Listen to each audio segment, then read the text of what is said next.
Already है, कितना असर इसका पूरी दुनिया पे पड़ते हुए आप देखते हैं सुनील जी आज के दौर में। ये इराक का मामला नहीं है, ये दौर आज से 20 साल पुराना नहीं है। धन्यवाद राजीव जी। अगर यह युद्ध लंबा खिंचता है तो इसका असर पूरी दुनिया पे पड़ेगा। यह केवल मिडिल ईस्ट का सवाल नहीं है, केवल इजराइल और ईरान का सवाल नहीं है, केवल इजराइल, ईरान और अमेरिका का सवाल नहीं। दुनिया के तमाम देश जो अभी बात करते हैं तेल के लिए निर्भर हैं पूरी तरह से अरब देशों पर, जो अन्य देशों से जो व्यापार के परिवहन होते हैं वो अभी जलडबरू मध्य मार्ग से ही में निकलते हैं और वो पूरी तरह से नियंत्रण में ही इराक के। तो पूरी दुनिया प्रभावित होगी, इससे कोई इनकार नहीं कर सकता। अमेरिका का जहां तक सवाल है, ये बिल्कुल सही बात है कि अमेरिका पूरी तरह से इस युद्ध में शामिल है। ऐसा नहीं कि केवल इजराइल के वेश में इजराइल के जो संसाधन है, अस्त्र शस्त्र हैं, सब कुछ अमेरिका का है। अमेरिका का नैतिक समर्थन उसको प्राप्त है, आर्थिक समर्थन उसको प्राप्त है, रणनीतिक समर्थन उसको प्राप्त है। तो यह पूरा का पूरा जो युद्ध है उसमें ईरान के खिलाफ अमेरिका शामिल है। और सवाल इस बात का है कि कोई ईरान के खिलाफ अमेरिका पहली बार थोड़े सक्रिय है। आप याद कीजिए 1953 में ईरान की चुनी हुई सरकार को अमेरिका ने पदस्थ किया था। चुनी हुई सरकार थी, मोहम्मद मोसाद्देह प्रधानमंत्री जी का नाम था, उनको हटा दिया और उस समय अरबों रुपए खर्च किया था CIA ने। अब तो उसका अभिलेख भी सामने आ गया। उसके बाद रजा शाह पहलवी को उन्होंने स्थापित किया। अगर रजा शाह पहलवी इतने ही पॉपुलर थे, लोगों के बीच में इतने ही लोकप्रिय थे, तो फिर वहां इस्लामिक क्रांति क्यों हो गई? अमेरिका की इस कार्रवाई ने, मैं मानता हूं कि जो आज की हुकूमत है ईरान की, वो बहुत ही अलोकप्रिय हुकूमत है जी। लेकिन ईरान के खिलाफ इजराइल की इस कार्रवाई, अमेरिका की इस कार्रवाई ने उसको वैलिडिटी प्रदान कर दी। अब लोग, जनता खड़ी होगी सरकार के पक्ष में, लोग इस सरकार के साथ खड़े हुए कि ठीक है, लड़ाई जंग चलनी चाहिए और आर पार की लड़ाई हो जाए इजराइल के साथ।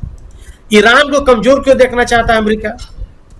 मध्य पूर्व में, मध्य एशिया में, पश्चिमी राष्ट्रों में, अरब देशों में, इस पूरी दुनिया में अगर ईरान कमजोर हो जाए तो इजराइल की बल्ले बल्ले है और इजराइल के रूप में अमेरिका का नियंत्रण हो जाएगा।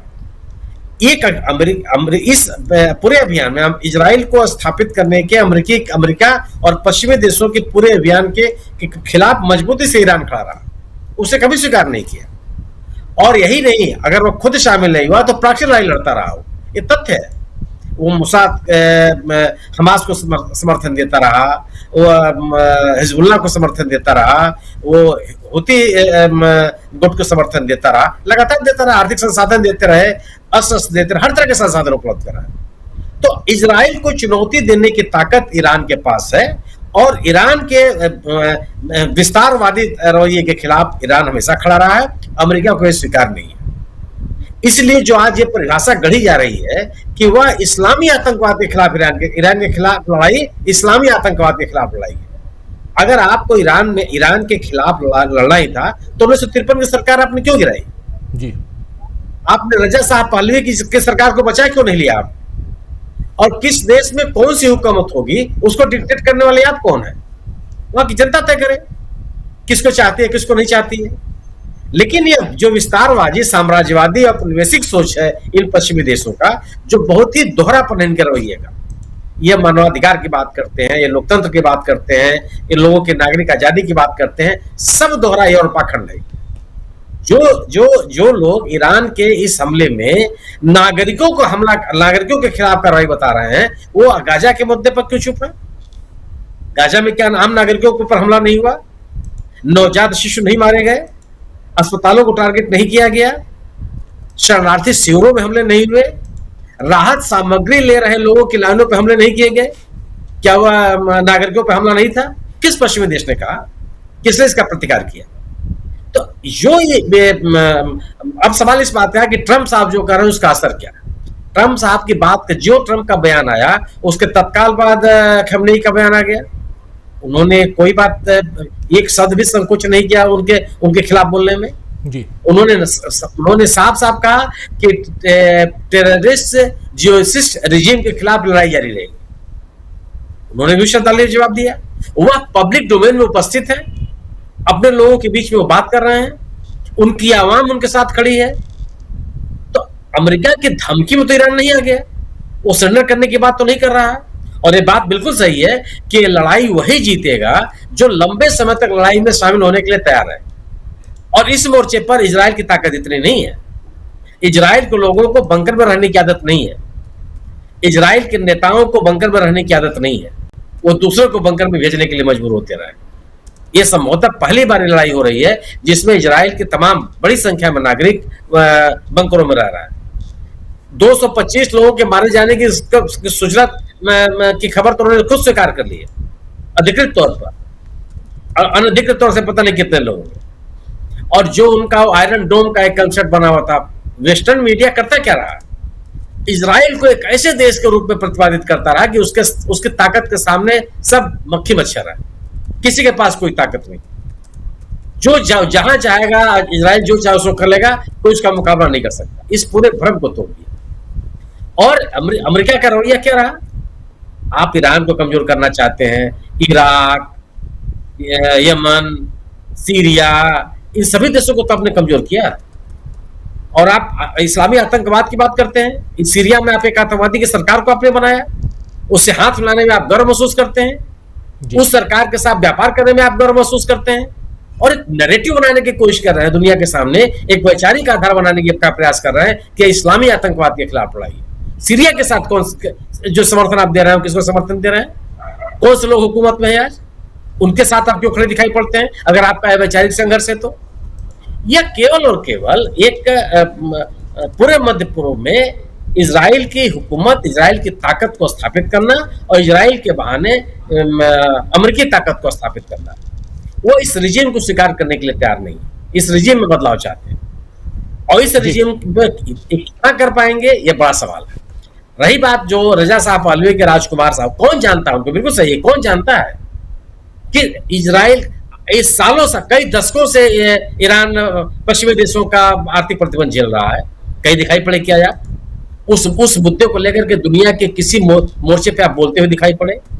आर्थिक प्रतिबंध से कोई खमेनी के ऊपर असर थोड़े पड़ रहा है, केवल खमेनी प्रभावित है, ईरान का आम नागरिक प्रभावित है। वहां की शिक्षा बदहाल है, वहां का स्वास्थ्य बदहाल है, वहां के उद्योग बदहाल है, वहां की बेरोजगारी की स्थिति में बहुत विकट है। कब एक राजकुमार साहब बोलने के लिए आए, कब उन्होंने पश्चिमी देशों से अपील किया कि आप इस तरह के प्रतिबंधों को हटाइए? और जो परमाणु निशस्त्रीकरण की बात कर रहे हैं, पूरे परमाणु निशस्त्रीकरण अभियान का पलीता किसने लगाया? पश्चिमी देशों ने लगाया। यह देश जो चाहते हैं कि दुनिया से परमाणु हथियार खत्म कर दिए जाएं, ये खुद क्यों नहीं खत्म करते? 5000 एटॉमिक बम बना के रखा हुआ है अमेरिका, इतनी ही संख्या में रूस के पास है, उत्तरी कोरिया के पास है, फ्रांस के पास है, ब्रिटेन के पास है। आप क्यों नहीं खत्म करते? आप आज तक उस नॉन प्रोलिफरेशन ट्रीटी में के साथ जुड़ने के लिए इजराइल तैयार नहीं हुआ, क्यों नहीं आप उसको रोकते? जी, इजराइल का परमाणु कार्यक्रम पे कोई सवाल नहीं पैदा होगा और ईरान के परमाणु कार्यक्रम पे सवाल पैदा किए जाएंगे। ये दोहरा मापदंड कैसे चलेगा? और दुनिया को स्वीकार कर लेनी चाहिए। यह इस पूरे के पूरे प्रकरण में पश्चिमी देशों का पाखंड सामने आया है। और जो बात अंतिम बात जो बात कही जा रही है कि पश्चिम एशिया के मध्य पूर्व के देशों की मौजूदगी, 21 देशों ने तो खुल के कह दिया कि उनके साथ है। जिस सऊदी अरब के साथ ईरान के संबंध सबसे खराब रहे हैं, उस सऊदी अरब ने जो ईरानी नागरिक उनके देश में है, उनकी सीमा समाप्त होने के बावजूद उनको रुके रहने की अनुमति दे दिया है। यह सऊदी अरब अपने देश में अगर वीजा अवधि के बाद 1 घंटे भी ज्यादा रुकते हैं तो उसके लिए वो टैक्स मांगता है। उसने कहा इनके ऊपर कोई टैक्स नहीं लगेगा और जब तक चाहे यहां रह सकते हैं। इनको अब ये सऊदी अरब बने रहे। सऊदी अरब जो अमेरिका के पिट्ठू कहा जाता रहा, वो भी साथ रहा। अब चीन की भागीदारी का सवाल है इसमें, क्या चीन शामिल नहीं होगा? क्यों नहीं शामिल होगा और क्या चीन शामिल नहीं हुआ? 1923 में जब ईरान और सऊदी अरब के बीच विवाद पैदा हुआ तो क्या ईरान चीन बीच में नहीं आया? उसने संघर्ष समाप्त नहीं किया? क्या चीन ने साफ तौर पर इजराइल की कार्रवाई का विरोध नहीं किया है? उसने आक्रांता कहा कि ये इन्होंने ईरान के संप्रभुता पर हमला किया है और ईरान की संप्रभुता, एकता और अखंडता को बचाए रखने के लिए वो ईरान के साथ। जी और चीन की उपस्थिति और चीन की भागीदारी निश्चित रूप से इस लड़ाई को और व्यापक बना देगी। जी, अगर चीन यहां आता